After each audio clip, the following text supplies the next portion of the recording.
Europe अपनी सैन्य सुरक्षा में वृद्धि कर रहा है और हथियार खरीद रहा है। अब इससे फायदा किसको होने वाला है? इससे फायदा होगा सिर्फ और सिर्फ अमेरिका को, क्योंकि विश्व में सबसे ज्यादा हथियारों का निर्माण और निर्यात अमेरिका ही करता है और यूरोपियन यूनियन को वही बहुत ज्यादा हथियार बेचता है। हालांकि बहुत सारी ऐसी यूरोप की कंपनियां भी हैं जो खुद स्वयं मतलब कई ऐसे देश हैं जो स्वयं के अपने घातक हथियार बनाती हैं, लेकिन बहुत सारे देश भी हैं जो अमेरिका से लिथल हथियार खरीदते हैं। अब ऐसे ही बात चल रही है कि भाई ऐसा आखिर क्या हुआ है कि यूरोपियन यूनियन के देशों को अब अपनी सुरक्षा के लिए अपने डिफेंस बजट में बढ़ोतरी करनी पड़ रही है। तो इसका सबसे बड़ा कारण है अमेरिका की डावाडोल नीति। आप तो जानते ही हैं अमेरिका में दो तरह की पार्टियां राज करती हैं।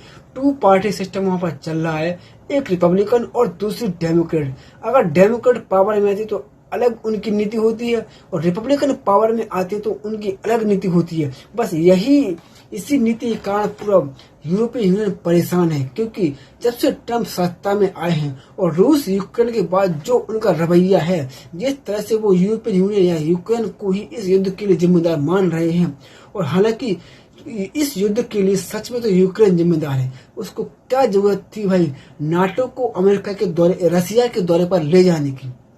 बस यहीं से सारा मामला खराब हो जाता है।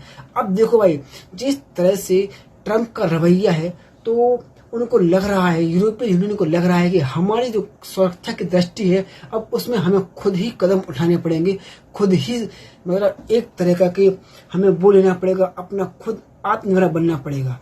तो यूरोपीय यूनियन के यूरोपीय संघ का जो रक्षा खर्च है उसमें रिकॉर्ड स्तर पर वृद्धि देखी गई है और पिछले साल इसके मेंबर की जो ग्रुप तौर पर जो खर्च था वो $42 बिलियन अधिक खर्च किया गया था।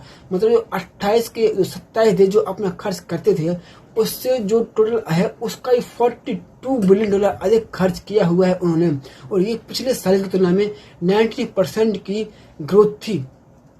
ये चीन के खर्च का 1.5 गुना है और रूस के खर्च का 3 गुना था। केवल संयुक्त राज्य अमेरिका ने यूरोपीय संघ से अधिक खर्च किया है।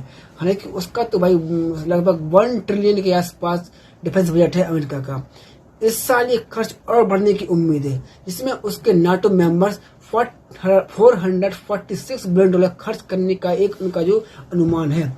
अब ये भी एक नया रिकॉर्ड होगा। तो इसके खर्च करने का पीछे कारण क्या है? देखो, यूक्रेन का युद्ध चल रहा है, यूरोप अपने दरवाजे पर चल रहे युद्ध के कारण दूसरे युद्ध के बाद, दूसरे विश्व युद्ध का सबसे बड़ी अपने सामरिक संकट का वो सामना कर रहा है और इसी वजह से उसको अपनी तैयारी अच्छी तरीके से मजबूत करनी पड़ रही है। ट्रम्प प्रशासन की जो अनिश्चितता है वो नाटो मेंबर्स को, जो यूरोप के मेंबर्स हैं, उनको विवश कर रही है कि भाई हम अपना डिफेंस बजट, हम अपनी defence production, defence R&D, research and development को और बढ़ाएं।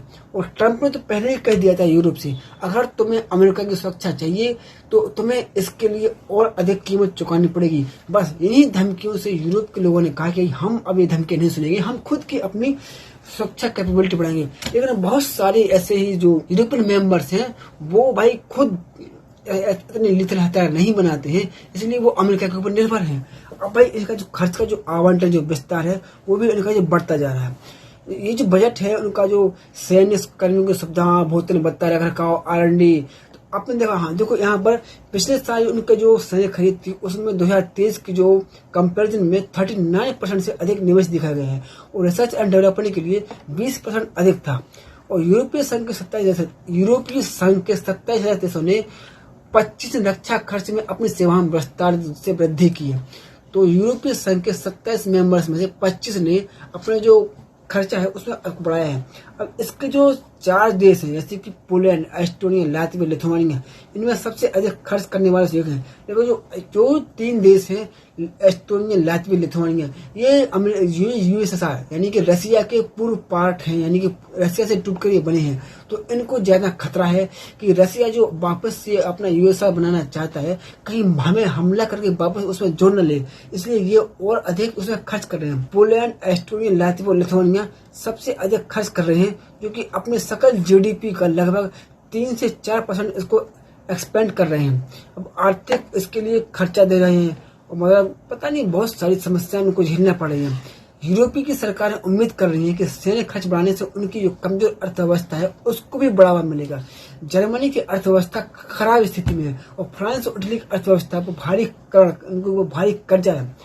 अर्थशास्त्रियों का अनुमान है कि सैन्य खर्च का प्रति डॉलर सकल घरेलू उत्पाद को 50 सेंट बढ़ाएगा। इससे कुल मिलाकर ये निकल कर आता है कि यूरोप में वृद्धि होने वाली है, हथियार बढ़ने वाले हैं और अमेरिका का बढ़ने वाला है रेवेन्यू। आपका क्या मानना है मुझे बताओ।